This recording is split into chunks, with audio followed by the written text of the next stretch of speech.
We head now to Iran and a new defiant challenge from that country, a country filled with nuclear ambition. And once again, ABC's David Muir is reporting live from Tehran tonight. David.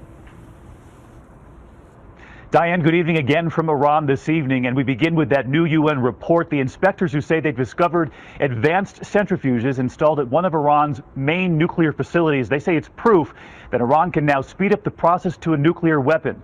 Iran, of course, saying it has no such ambition, but the State Department, Diane, reacting quickly tonight, calling this further escalation a provocative step just days before the U.S. and Iran are back at the negotiating table. And tonight, right here, you'll hear from the Iranian people we spoke with today, many of whom say they're the ones caught in the middle.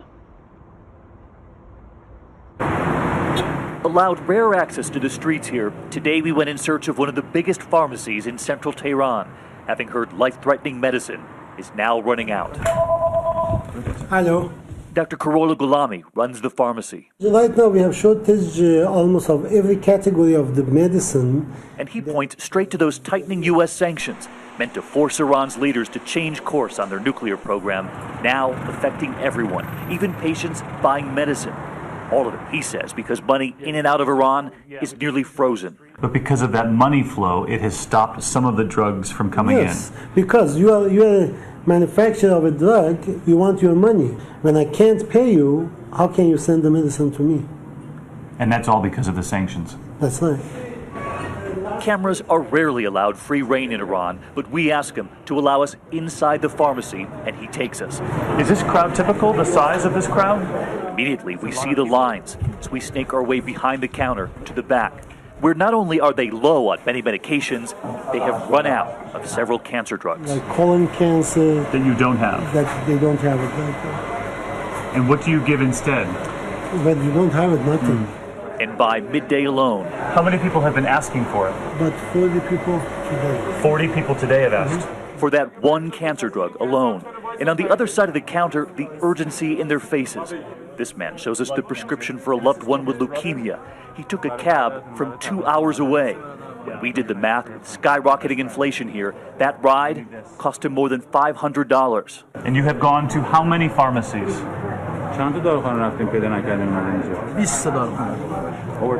Over 20.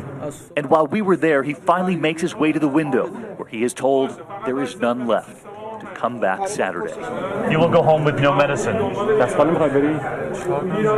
What can I do, he asks. And as the sun set in Tehran tonight, the sanctions meant to force the supreme leader, whose revered image hovers over this city, into backing down on any nuclear ambitions, are now forcing the people here to pay the price too. We should point out that the government did not take us to that pharmacy today. In fact, we had to push to get our cameras inside. Police were waiting for us afterward, checking for our paperwork to make sure that not only we had been invited into Iran, but more importantly, our camera, Diane. And one other thing that struck me is that many of the customers, the patients who were there, off camera, when we would ask them who's to blame, often they would say, we don't know who's to blame, but we should point out that we are the ones feel as though we are trapped in the middle of this standoff.